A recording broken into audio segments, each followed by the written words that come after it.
My husband betrayed me. My girlfriend is having a baby, so pack up and leave. He coldly told me so. Are you sure you won't regret this? No way. Just get out of here. He sneered, laughing off my final plea. If that's how he wants to play it, I no longer have any obligation to consider his feelings. I accepted the divorce and moved back to my parents' house. But at that time, I didn't know what was coming next. Who could have imagined that the very next day, he'd be at my door, begging for forgiveness? My name is Lily. My father is an executive at a publicly traded company. After graduating from university, I got a job at a company run by one of my father's acquaintances. It was nepotism, yes, but I worked hard to learn the job so as not to be the subject of gossip.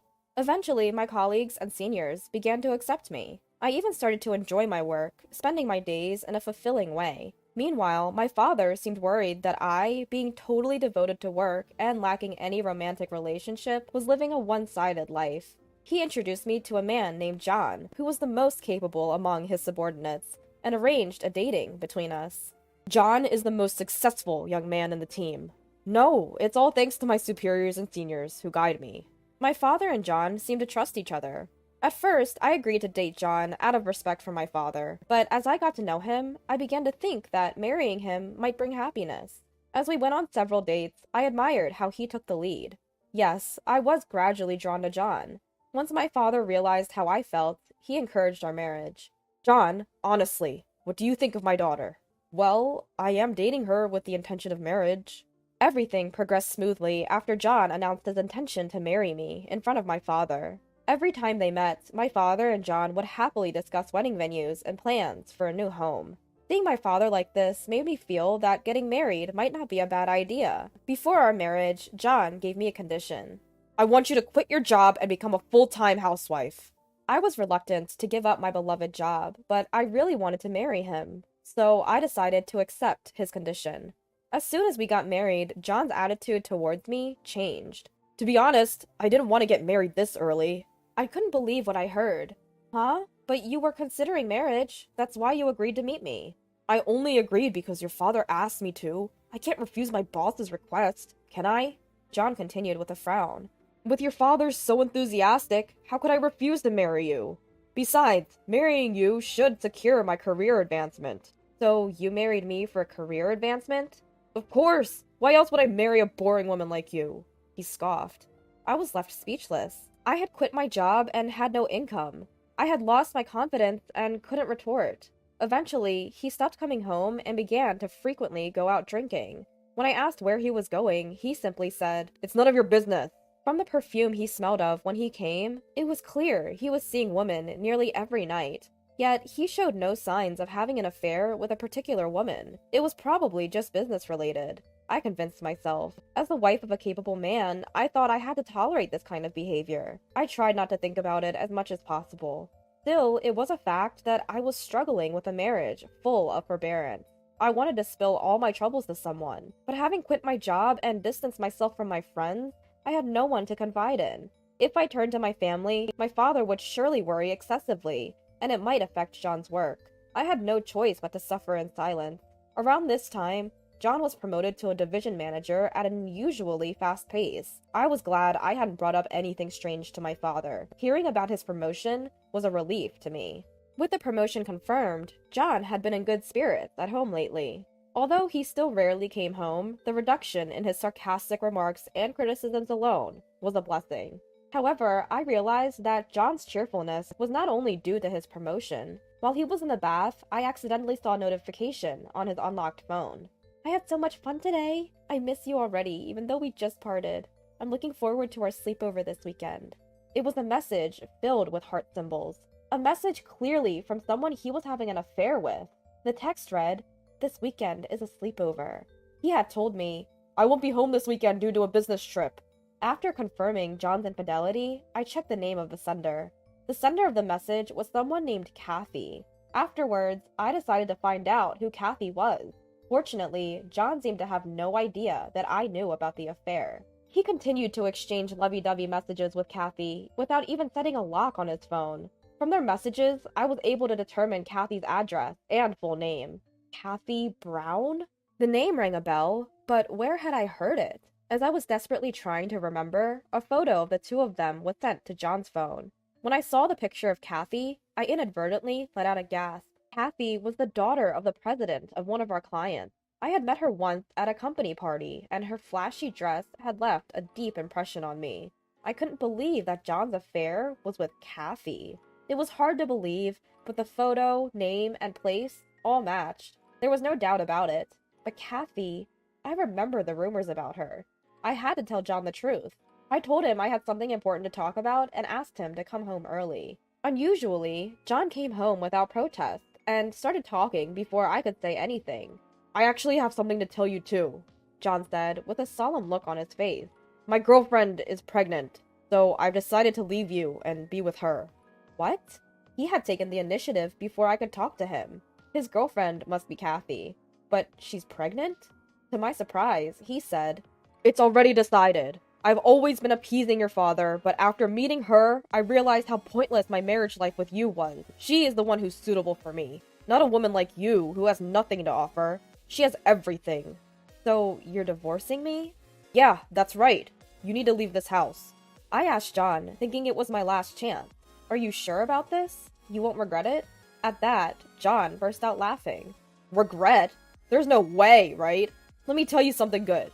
My girlfriend is the president's daughter. She's in a different league from your father, who's just an executive." "Didn't you respect my father?" "Respect? That's just a pose for promotion. If I marry her, I'll become the next president of her company. I can quit my current job anytime, huh? In other words, I no longer need to butter up your father." I don't mind if he ridicules me, but I thought he would be sincere about my father and his work. I can't believe he didn't even have that much sincerity. The moment I found out that, my feelings towards John cooled off. "So, I won't say anything anymore. Do as you like." "Yeah, I'll do what I want to do. You don't have to tell me to do." Huh. Even though I didn't ask, John began to talk about her incessantly. "She never told me she was pregnant. Was she considerate of my marriage?" "Then how did you find out she was pregnant?" "I happened to find an echo picture in her bag. She probably intended to give birth alone out of consideration for me. What a courageous woman." Completely smitten with Kathy, John was determined to divorce me as soon as possible and proposed to her. He even prepared the divorce papers. If that's what John wants, it's actually convenient for me. I'm tired of seeing his face too. John signed the divorce paper with satisfaction and immediately submitted them to the court. After he was gone, I quickly packed my stuff and headed for my parents' house. And so, my married life with John ended just like that, I thought. The call from John to my mobile phone came the next night. "Lily, where are you now?" "Where? I'm at my parents' house. What's wrong?" "At your parents'. I see. Can you come by to the nearby diner right now? I have something important to talk about." "Why don't you come here if you have something to talk about?" "I can't do that. Please come. It's a request for a lifetime." Reluctantly, I headed to the designated diner. There was John, who had completely lost his energy. As soon as he saw my face, he said, "Lily, get back together with me." "What?" I got stunned, but John began to speak, painfully. "Actually, she turned down my proposal." I swallowed the words. I knew it. "She had a fiancé that her parents had arranged. From the beginning, I was just a game to her." "Yeah, I know." "Also, the child in her stomach wasn't mine." I had suspected that from the moment I heard she was pregnant. It was a well-known story in our company that Kathy was engaged to a rich man from another company.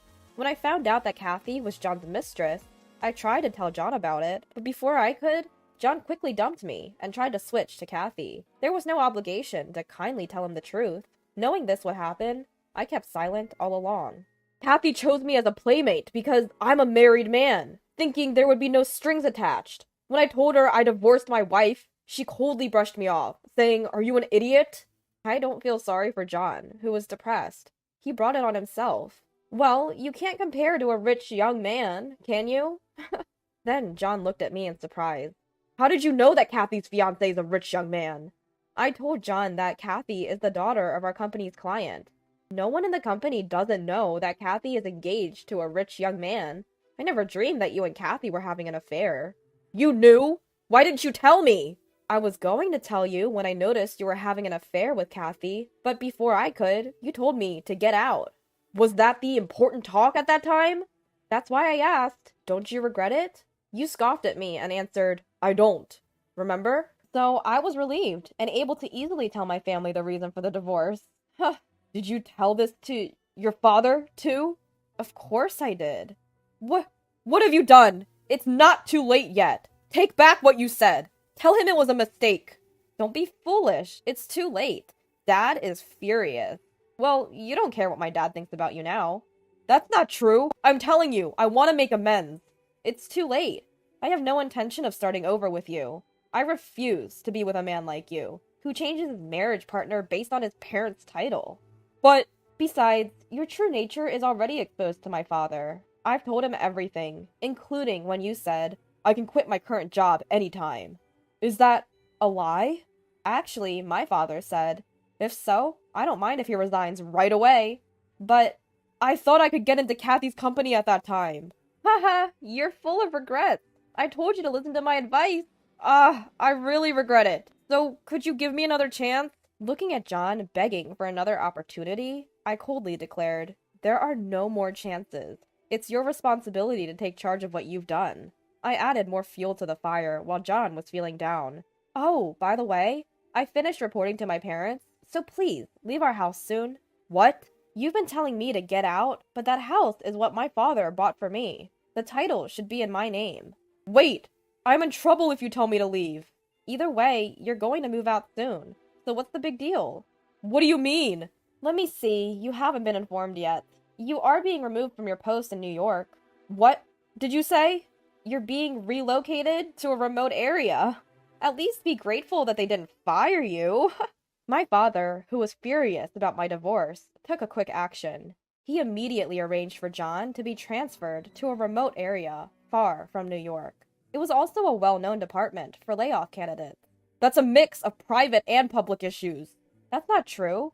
Of course, my father was angry about our divorce, but the reason he removed you from the career track is for another reason. You don't have company loyalty or personal integrity. My father calmly judged that such a person should not be in the upper management of the company. You don't mind if your husband is driven to such a remote area? Ex-husband. You and I are strangers now. Lily, don't say such cold things. Aren't you getting lonely on your own? Huh?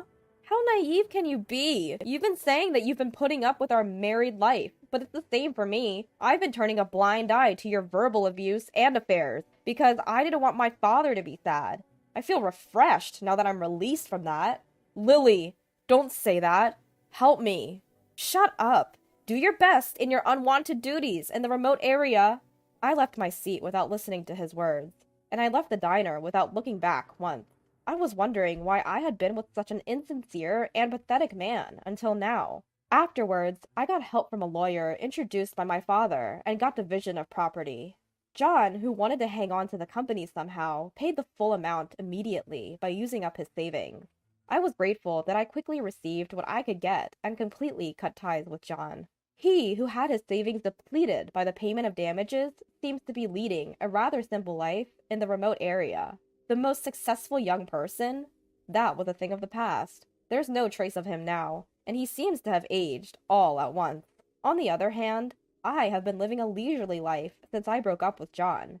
When my previous company found out that I was divorced, they asked me, "We really want you to come back." They recognized me, not because of my father's connections. I was moved by that and decided to return to work. I've always liked my job, so I had no hesitation about going back.